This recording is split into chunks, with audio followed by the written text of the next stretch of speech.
Hi everyone and welcome to the Learning Ladder. So we've got officially 8 days left of school. I can't believe it. It's crazy to think that there's only 8 days left of 4th grade, but it's also really amazing as well. I'm really looking forward to the summer and having a break in the summer holidays and everything. So we'll talk about today, just get a quick update, what we've got left to do, and also show you what I'm thinking of for the summer. And we'll just chat as well, and we'll talk about all fun things like inflation, because that's really fun, isn't it? No, it's not. The new leadership race for the Conservative Party, because why not? Okay, so let's get started with the homeschool stuff. So we have, as I said, 8 days left. I have just done our work boxes. So we have finished Beowulf Language Arts. So we finished our language arts completely. There's just one little, I've got an assignment that I wanted to do this week for language arts. We have finished our science apart from one lesson. We've got one lesson to do this week and then that'll be finished too. We finished our history, we finished our geography. We've stopped doing French for this year. We'll pick it up again in the new school year. We have, just because I've come to a natural pause point for French, we have pretty much, we finished all the little supplements things here and there that I throw in. So the only things we have actually got left is maths, because we obviously switched. We were doing the Good and the Beautiful, weren't we? And then we switched back to Saxon. So we haven't quite finished that, but will be a good point where I'm happy to say we're done when we finished the 8 days. So we've got 8 days left of maths. We have got one lesson of science that we're going to be doing. I have a language arts assignment for her. She's just going to write a story, a pet story, and that's pretty much it. Oh, and we've got 2 lessons of spelling to do, and then that's it. So we've pretty much done, which is really nice. I feel really confident and happy about that. We probably would have been done. I probably would have finished slightly sooner than I planned if it hadn't been for the fact that we both got sick. We didn't take any time off when I was sick, but she had a couple of days off because she had a fever, and I'm not gonna make her do school when she's sick. Not like that. She had the flu, fever, really bad sore throat, hoarse voice, cough, which he rarely ever gets, which is really weird. Obviously we thought it was that. It wasn't, apparently, unless it's some kind of stealth one that doesn't test. I don't know. I got it next. I didn't have the flu symptoms so much as, well, I did have some of the flu symptoms. I had the aches and pains initially the first day, then they went completely, but those were severe pains, but it was on a weekend, so it was fine. Then I got laryngitis, and that was my main symptom. I had laryngitis and a cough at nighttime. But again, I was negative too. But if you look at all the symptoms, it really looks like it was that, but apparently it's not. So I don't know. I guess the old things are still going around, but I really don't know whether or not it was that or not. But either way, much better now. I still get hoarse in the morning. My voice is still a bit hoarse in the morning, but apart from that, it's back to normal. I can actually talk again. Yay. So we didn't miss any school apart from a couple of days when she was sick, so we probably would have finished slightly early, a couple of days early, but it's fine. We're not finishing later than what I originally planned. We just haven't finished a couple of days earlier than I thought we might have done had we have not took a couple of days off. But that's absolutely fine. We're looking forward to the summer holidays. I do have a few things to do over the summer. Not intense, nothing intense. I don't want to do tons of stuff over the summer holidays. I just want to have fun, enjoy ourselves. I do want her to do a few multiplication things just to keep refreshing on. I'm going to make her a little binder and put a few bits and bobs in, so we'll just probably spend 20 minutes or something a day doing a few little bits for school. So a bit of multiplication, maybe a couple of bits of language arts or something. What I'll probably do is do what I've done before, where she'll do a journal. So she'll just journal things that we've done, fun things. She can collect leaflets and brochures and stuff, and draw pictures and stick them in a journal of places we go to over the summer, things like that. And I do have some gifts to give her, which I showed you in a haul, but I haven't specifically said these are going to be our summer gifts, so I'll show you those in a bit. And some of them have got the opportunity of doing some additional learning in, fun learning if she wants to, but again, I'm going to leave that entirely up to her if she wants to. The only things we will do routinely throughout is we'll probably do about 20 minutes of just multiplication and little bits of language arts, and we'll play an educational game a day, and then the rest of the time she can do whatever she wants. But we will still do reading, but that's something we do anyway. It's a normal thing. So we'll do our read loud still, and she will do her independent reading, and I'll do my independent reading. And that's about it. We're not going to be doing any unit studies or any topics or anything like that over the summer. Nope, we're just going to have a nice break. And I prefer that. I don't want to do unit studies and things over the summer. I just want to have a nice break, go fun places, do fun things, and just have a few bits and bobs to do, because it's the summer holidays. And I don't know about where you are, but our house gets super hot, and the last thing you want to be doing is doing school in the house in the summer because it's boiling. We've got a heat wave coming next week, which is going to be intense. Apparently it could go up to 40 degrees, that's Celsius, which I think is 106 Fahrenheit if I'm not mistaken. Could be wrong there, a little bit out, but around about there. So that is not temperatures we see here. And I know that because I know people think, oh, the British complaining about a heat wave and stuff, but it's genuine reasons, because we don't have aircon at all. We have one fan, which we can't use because of the cost of electric, which I'm going to talk about in a minute. So it's going to be hell. It literally is. And I just think that we're just not equipped, and with climate change and stuff, it's just going to get hotter and hotter and hotter, and we're just going to melt. So they're really going to have to change.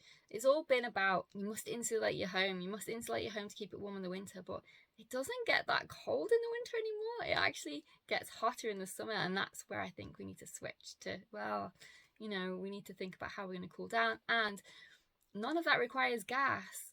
So people freaking out, about we must insulate your home to bring your gas bills down, but it's actually electricity bill for us particularly that's the highest, and it will continue to be so, particularly if in future we need aircon and things like that. Not that we can afford it, but but yes, it's electricity that's going to be the problem.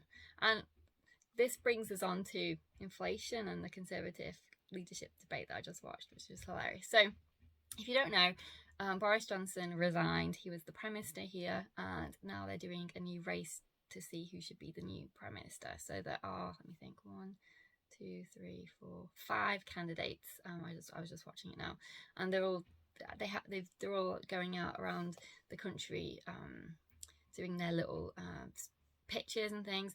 The public don't vote. It's the Conservative Party that votes because it's not a general election. So the only sort of input we get really is that we can watch their televised debates and their little groups debates where they go around to different Conservative Party groups, and they're called hustings, and they give their little speeches and stuff. So there was one on tonight, and last night actually, and I watched it this morning, and the candidates were doing their little pictures and everything else and answering questions from the audience. And one of the things that was really striking to me, because it's a huge problem, is inflation, cost of petrol, gas, cost of fuel, so electricity and natural gas, and no one really had any answers to how they were going to solve those things, or not necessarily solve, but help. They were all wittering on about different things that they want to do. They want to cut taxes, which I'm all for, because they've increased tax and national insurance, and it is crippling. It's so bad. You're just taxed to the hilt, and oftentimes, as in our case, they don't do it properly, especially on the PAYE system, which is where you don't get to say how much tax you pay a year like you do in certain countries. It's taken out if you pay automatically every month. But the problem is with doing that is if your salary changes, like ours did, it doesn't catch up for a whole nother year. So right now, we didn't get our bonus this year. The tax and national insurance has gone up, utilities have gone up, yet we're still paying tax based on last year's earnings, which were a little bit higher than they are this year. Yet we don't have the same income we had last year. So basically you're getting taxed more on less income, no bonus, and fuel, gas and electric, food and everything else is just skyrocketing. So that's why I hate the tax system so much. I much prefer the way taxes are done in other countries, whereby the individual gives their income at the end of the year, they pay their tax at the end of the year for what they've earned that year, rather than monthly based on last year's earnings. No, I hate it. It so needs to be changed. But none of them are talking about doing anything like that. They're talking about cutting taxes, which, yes, I'm happy about that because it's better than nothing, but they're not talking about how they would fix the tax system at all. The other thing was the inflation. No one really had anything positive. Maybe Penny Mordaunt possibly was talking about some things that could possibly help. Liz Truss a little bit. Rishi Sunak, I cannot stand the man. If he gets in, I will not vote Conservative. And that's, I pretty much voted Conservative for the last several years. I will never vote for him. I cannot stand the man. His policies are awful. He is a hypocrite, and you know, he's just been the Chancellor, and now he's saying about, oh well, I'm going to do this, and you know, I didn't really want to do that, and I just don't buy it at all. I do not get. I don't think he's genuine at all. So he better not win, because he's awful. So in terms of the electricity and gas prices, and it's going to go up again, 1,200 minimum in October. So if you're not from this country, you probably have no idea what I'm talking about, but our utilities and gas threshold price of what companies were allowed to charge their consumers went up a couple of months ago, and it doubled for most people. Slightly more than doubled for certain people depending on where you lived. We were in that category. So we are paying just over double what we paid last year for our gas and electric. Electricity is our biggest bill, not gas, because we're frugal with gas. So we'll put a jumper on, we'll wear a blanket if we're cold. Our house is insulated. But our problem is our electricity bill, and there's not much we can do about that other than cut things out, which we have. I don't use my dryer anymore at all. I've turned it off, unplugged it, and I have not used my dryer since the electricity increase went up. Yet my bill is still double, a little bit over double what it was last year, despite the fact I'm not even using my dryer. I dread to think what it would be like if I was using my dryer. And it's easier to do that now because it's warm, so I can dry outside, and I have my air dryers in the living room, my little washing lines in the living room for when it's raining, which at the moment is not very often. But in the winter it's going to be extremely hard to dry clothes, but there's nothing we can do about it. I cannot put my dryer on. So to think in the winter it's going to go up an additional minimum of £1,200 is insane to me. Our electricity bill is just going to go through the roof, and there's nothing else I can cut out, literally nothing that I can cut out of the electricity to make it any. I try to only not cook certain things that take a long time. So for example, I've completely stopped doing my sourdough because the oven, it takes too long in the oven, which is electric oven, to cook, uses too much electricity. I don't turn the lights on unnecessarily. My daughter knows to turn the light off when she leaves a room. We have torches and things. We've really tried to cut down. I don't leave anything on standby anymore on the TV or anything like that. If no one's watching it, it gets turned off at the wall. So there is not anything else I can cut. So to think that in the autumn it's going to go up by that much, and they weren't saying anything. Nobody had a plan of what to do. One of them said, oh, you'd probably get £150 more. That was Liz Truss if she got in. But yes, I'll take the £150, but it's not going to really help that much based on 1,200 minimum. It's scary, let's just put it that way.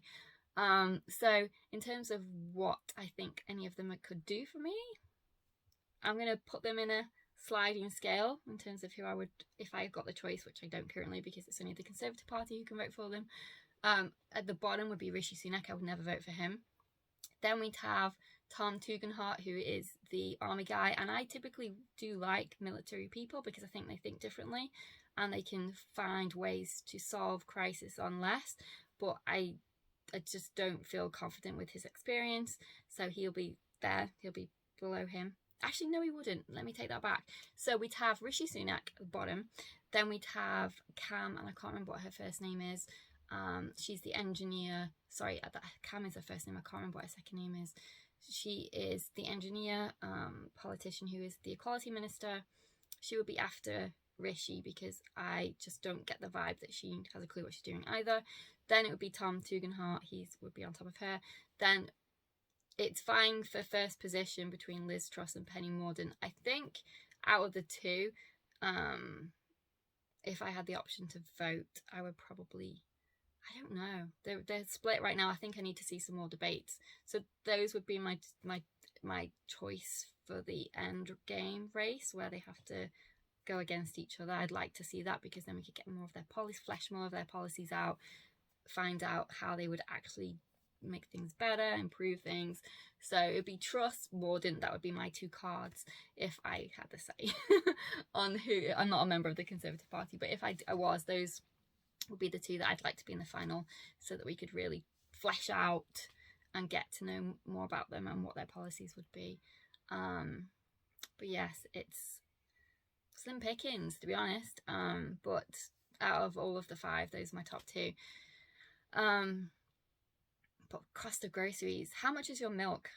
Our milk was, for a 2-pint milk, it was 80 something pence. It's now £1.15. That's just milk. Everything has gone up. It's insane, the prices. I'm going to be doing a video soon on my budgeting for meal planning. I'm actually going to put that on my other channel, but I will post it on here too. What I've decided to do is duplicate my groceries for a bit and see which channel does better with them, whether putting them on a dedicated grocery, food channel, or whether, putting them here. So I'll see whether or not to split it. I do want to spread out my content on this channel a bit more, so that there are a few different things to obviously provide a bit of variety rather than just focusing on one thing. But I also do like and understand how YouTube does their system, where if they know what channel content you have, they know who to send it to. So that's pretty much why I've mostly done educational stuff on this channel, not much else, because that YouTube knows, okay, well, this is a channel, if you like educational videos, then I'm going to send those out to you. But when I look actually at the statistics of how often they do that, I don't think it would make that much difference, because they don't send a ton of my stuff out anyway. So I don't think it really matters that much, and I think that's because I'm not monetized. I think they do push monetized channels more and promote their videos more, because obviously they get more money. However, once they started advertising on my channel anyway, I did notice there was an increase in how often they do share my videos than they used to, and obviously that's because they do earn money now on my channel, so from the adverts that they put on without my permission. So let's get back to summer and what I have got planned for summer, and I'll show you her gifts, and then I need to print off a few things that I want to do before the summer holiday. So basically what I'm going to do is, in terms of me and homeschool work and everything else, I am going to do another prep video, and then I'm going to take a break from homeschool prep and stuff for about 2 weeks or so, just to enjoy that's the only time I really take off apart from at Christmas. So it's nice to just have a break and just do normal stuff that you would do every day, and then get back into prepping. So there'll be one more prepping video after this video, and then I think I won't do another prepping video for a couple of weeks, and then we'll get back into it, because there's a lot of stuff I want to do.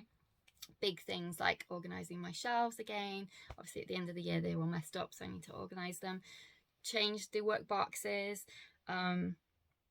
change my morning cart, my morning books and everything, tidy up, put stuff away, all away our 4th grade stuff, move in our 5th grade stuff, do a stationery inventory to see what stationery is in pens, markers, pencils, see what I need to get, that type of thing. But that'll come after my 2-week break. But the one prepping video I want to do before the break is because I want to do a bit more printing. I've got quite a lot of things I need to print still. I lost my ink, which is my black ink. I could not for the life of me find it. It's a funny story. So I had it in my mind, bearing in mind I think this was just before my daughter, it wasn't before she got sick. So there's no excuse as to why this happened, but I put my ink somewhere. I changed the cupboard that I usually put my ink in, because I was using that cupboard to try and do a bit of food prep storage. So, try and get a few things in, sort of an emergency prep thing, because of inflation and everything else, and also, just so we're not completely out of everything. So I was gathering, a few bits, just some pasta and, things like that. Nothing intense, because we can't afford to do that, but, just a little few items that we have extra on hand. And I had to put them into the cupboard where I usually kept, my cleaning products and my printer ink, because that's where that used to live too. So I had to clear them out. So I had to find a new spot for the printer ink. And I put it on a bookshelf while I was deciding where to put the printer, where it was going to live in its new home. And then when I went to find it, when my ink was low, I could not find it anywhere. And I had it in my mind, I know I put it on the bookshelf. why is it not on the bookshelf? I was looking everywhere in the whole house for this printer ink. It wasn't on any of the shelves, because I had it in my mind. I put it in the shelf downstairs, on the bookshelf downstairs. Could not find it, so I had it in my car. I was like, oh, I'm just gonna have to buy another one, which was super annoying because I'd only just probably maybe used a quarter of it. And then we're in the schoolroom, and I'd asked my daughter, obviously, I said, had she seen it, you know, had I put it somewhere, and she'd noticed it and she hadn't. So we're in the schoolroom, and she's doing her maths and I'm sat on the floor, and she just happened to look at, and she's like, oh, there's the printer ink. I'm like, whoa, where? And it was on the bookshelf in the schoolroom. So I was right in that I had put it on the bookshelf, but I just completely put it in a different room than I thought. So it was just crazy. Anyway, I've got the black ink, which is amazing. So now I can do my printing, because I want to print a few things off before I take my 2-week break, just so I feel better in taking 2 weeks off. So I want to print off a few things. I want to print off then the volume 2 of the Explore subscription, well, not subscription, but Explore pack for geography, you know, the around the world one. I also want to print off a few other bits and bobs, so I want to get that done, and then I can feel, you know, better about going on my 2-week break. Plus I might want to print off a few things for over the summer. What I've done for over the summer is, and I'll show you in a bit, I've just gone around finding, you know, all old workbooks where there's pages we haven't done yet that I think, you know, actually that would be fun to do over the summer, or that would meet my, you know, 20-minute let's just do a little bit of educational stuff goal. So I might want to print some off, but I'm going to go through all those workbooks and see, because I don't want to waste ink. But the other thing I want to print off is a few recipes, because I like over the summer to do a little bit more different cooking. One, so I don't have to put the oven on, and two, well, not that I don't have to put it on ever, but, you know, not as much. And two, just have a few little fun things, treats for over the summer, although the way inflation is and I don't know what it's going to look like. But, you know, you can do a lot with a carton of ice cream and some ice cream cones and a bit of sauce and sprinkles, can't you? So just so it's, you know, we have a couple of fun treats over the summer. And because I'm doing monthly grocery hauls now, I have to think about, you know, the whole month rather than, you know, just a week. But I also want to print off those recipes, and that was the thing that was annoying me, because I couldn't find the ink, so I couldn't print off those recipes to put into my folder, so that I can start doing my meal plan. But yes, I found the ink, so that's problem number 1 solved. But yes, we have a heat wave next week. I think I told you about that. I am absolutely dreading it, because our house gets so hot in the summer. I think when they built it, it's a new build, although not now, because we've lived here for 9 years, but it was a new build when we bought it. Well, it's shared ownership with the housing association, and I don't think they did the ventilation properly, because it gets to 85 to 90 degrees in my house during the summer, and nothing works. Closing the windows makes it even worse, which it would do if there's no proper ventilation. Closing the curtains doesn't work. I've tried that. Windows open doesn't make any difference. The heat stays, it sucks in the heat, and it just doesn't change for the whole summer. So even at night time, I past several days, apart from the last couple because it's been cooler, but for the past week or so, 80 degrees plus in the bedrooms at night time. Nothing changes that. And that's with the temperature averaging, you know, 27, 29, maybe 30 outside. They're saying next week it's going to be between 36 and 40 degrees outside. I dread to think how hot my house is going to be. It's going to be really interesting. Hopefully not that bad, but I don't see how that is going to be possible remotely. It's going to be at least 90 at night. It has to be in the house. Ugh, I'm not looking forward to that. But what can we do? We can't put the fan on because the cost of electricity is so high. So today I'm going to see if I can get any of those battery operated little face fans, because it's better than nothing. Although I haven't seen them at all in the stores, so maybe everyone's been buying them already. They've thought of that, I don't know, but I'm going to have a look anyway. But yes, that's going to be interesting. We're still going to do school. We can always do school outside under the shade, because it might end up actually being cooler out there than it is in my house. But we'll see anyway. But we haven't got a ton of stuff like left anyway. Like I say, you know, school will be really quick. We've just got maths, language arts and science. for the first day, and then for the rest of the week it's just maths and one lesson of spelling on the Tuesday, and then for the rest of the time it's just literally maths and reading, obviously. So it's not a lot, so we'll get through. But yes, think of us in the 90 plus Fahrenheit temperatures in our house at nighttime. It's not gonna be fun.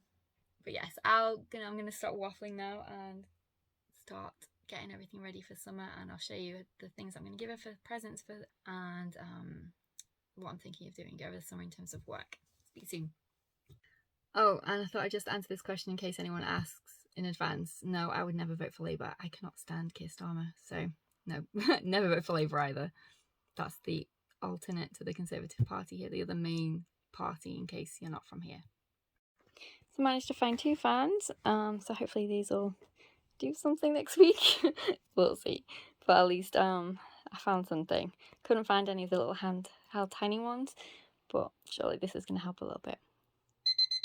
My dinner. I really don't feel like eating when it's warm like this at all, so I'm just having this for dinner. I've made a lot of dinner obviously, but I just don't feel like it, so I'm just going to have some fruit.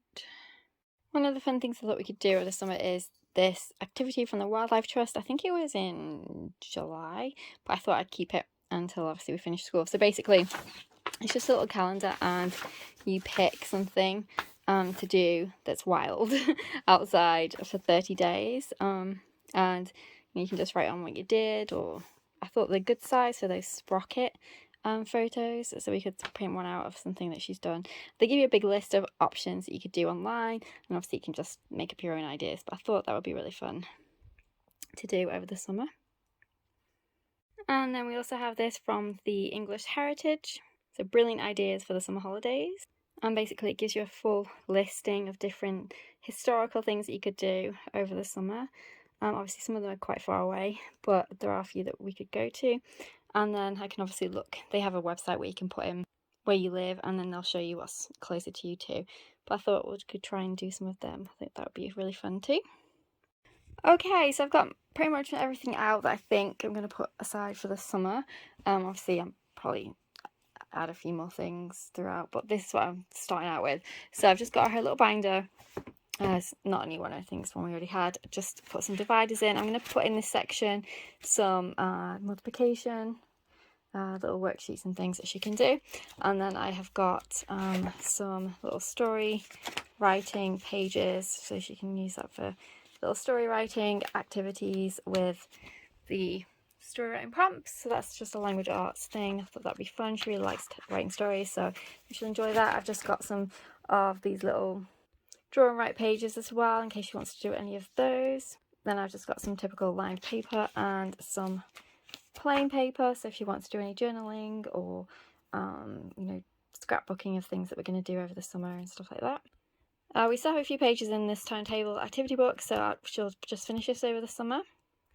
And then I've just got some math games that I'll put into a little box, and then she'll just pick out that day what she wants to do. A few different fun things. We've got these fraction flips, these equivalence dominoes, fraction action snap, multiplication wrap-ups, playing card game with the book, some memory games. These are fun. Some art snap, some multiplication flashcards. I've got hangman.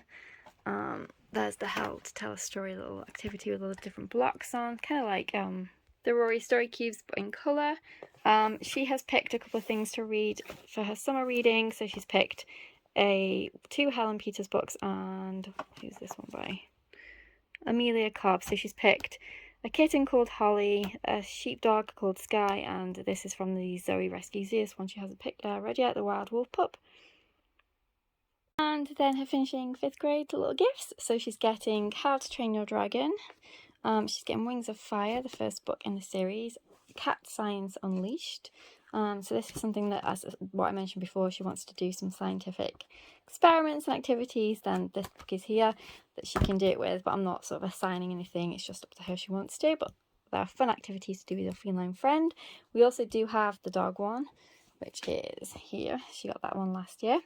And then I got 2 non-fiction books for her to read as well over the summer, How to Speak Cat and How to Speak Dog. I thought she'd really enjoy these. too. So those are going to be her end of 5th grade. No, oh my goodness, end of 4th grade gifts, end of 4th grade gifts, and all of our summer activities and anything else that we get up to. So I hope that was interesting for you, and I'll see you in the next video. Take care. Bye for now.